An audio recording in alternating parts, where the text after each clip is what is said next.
بسم اللہ الرحمن الرحیم۔ برسوں پہلے ایک آدمی کا جوتا پھٹ گیا، پھر اس نے جوتے درخت پر لٹکائے چھوڑ دیے، شاید کسی ضرورت مند کے کام آ جائے۔ لوگ سمجھتے تھے کہ اس درخت پر جوتے لٹکانے سے منت پوری ہوتی ہے۔ آج اس درخت پر جوتے لٹکانا ایک روایت سمجھی جاتی ہے۔ ایک نسل کی جہالت دوسری نسل کی روایت بن جاتی ہے اور بعد میں تیسری نسل کا مذہبی عقیدہ بن جاتی ہے۔ دیکھیے تصویر۔ ایک یہودی کی باتیں۔ جن کے سر پر دوپٹہ ہونا چاہیے وہ ننگے سر کھڑی ہے۔ میں یہودی ہوں اور اپنے یہودی ہونے پر فخر کرتا ہوں، جبکہ تم اب مسلمان کہلاتے ہوئے شرماتے ہو۔ جبکہ آج دنیا میں ہماری حکومت ہے، تم نے دیکھا کہ ہم نے تمہارے ساتھ کیا کیا۔ ہم تمہاری سڑکوں پہ پھرے تو ہمیں تمہارا حال پسند نہیں آیا، تو پتہ ہے ہم نے کیا کیا؟ بہت آسانی سے تمہاری لڑکیوں کے سروں سے حجاب اتروا دیا، دوسرے طریقوں سے قرآن بھی بھلوا دیا۔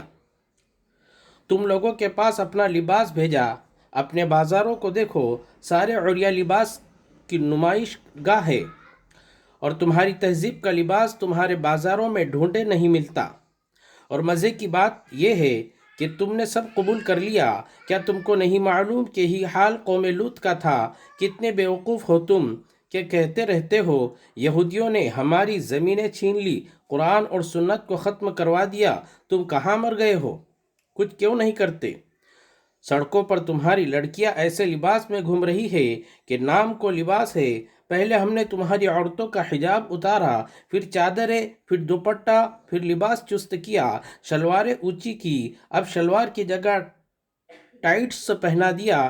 ہم نے انہیں بازاروں راستوں میں برہنہ کر دیا۔ اب وہ ہمارا بنایا ہوا لباس فخر سے پہنتی ہے اور تمہارا لباس پہنتے ہوئے انہیں شرم آتی ہے۔ کیا مضحکہ خیز بات ہے، تمہارا حال بہت برا ہو گیا۔ ہمیں تم لوگوں کی تعلیم میں ترقی پسند نہ آئی تو ہم نے تمہارا نصاب بدلوا دیا اور تمہارے ٹیلی ویژن کو ذلت آمیز پروگراموں اور شرمناک ڈراموں میں بدل دیا۔ تمہیں اور تمہارے علماء کو کچھ بولنے کی ضرورت نہیں، تمہارا چپ رہنا ہی بہتر ہے۔ ہم نے تمہارے نوجوانوں کو بھٹکا دیا۔ ایک دور تھا کہ تم ایک پاکیزہ اور غالب امت تھے، آج تم ذلت کی پستیوں میں اتر گئے ہو۔ ہم نے محسوس کیا کہ تم لوگوں کی زبان عربی بہت خوبصورت ہے، جس سے تم قرآن پڑھتے ہو، اور اہل جنت کی بھی یہی زبان ہوگی، تو ہم نے تمہاری زبان کو بے فائدہ اور فضول قرار دیا اور تم لوگوں نے فوراً یقین کر لیا۔ پھر تم دوسری زبانوں پر فخر کرنے لگے، ہائے ہائے، ہیلو ہیلو وغیرہ۔ تم نے اپنے دعائیہ خوبصورت کلمات السلام علیکم چھوڑ کر انہی کا استعمال شروع کر دیا، اور ہم تمہیں اسی طرح پسند کرتے ہیں، اور ہمیں یہ بھی پسند نہیں آیا کہ تم لوگوں کو متحد دیکھے، تو ہم نے تمہاری مسجدیں کو اڑا دیا اور الزام بھی تم پر ہی لگا دیا۔ اس سے تمہارے درمیان باہمی لڑائیاں شروع ہو گئی۔ ہم نے تمہارے دین کا گہرائی سے مطالعہ کیا اور جھوٹے فتووں کے ذریعے تمہیں تمہاری راہ سے ہٹا دیا۔ ہم نے تمہارے درمیان نفرت اور فساد کی آگ بھڑکائی، جو تب تک نہیں بجھیں گی جب تک کہ تم سب کو جلا کر راکھ نہ کر دے۔ تمہارے گھر والے اب جدید مشینی ایجادات کے زیر سایہ پرورش پاتے ہیں۔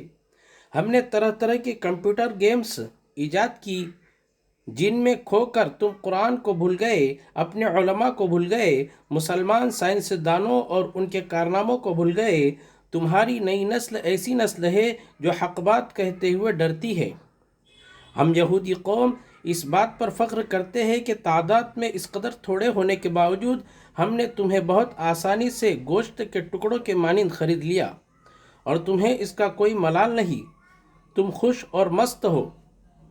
نوٹ: جہاں تک ممکن ہو مسلمانوں کی بڑی تعداد کو بھیجے، تلخ سہی لیکن ہے حقیقت۔ مہربانی کر کے اسے آگے بھیجو۔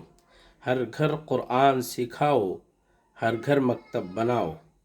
لائک کرے، شیئر کرے، کمنٹ کرے۔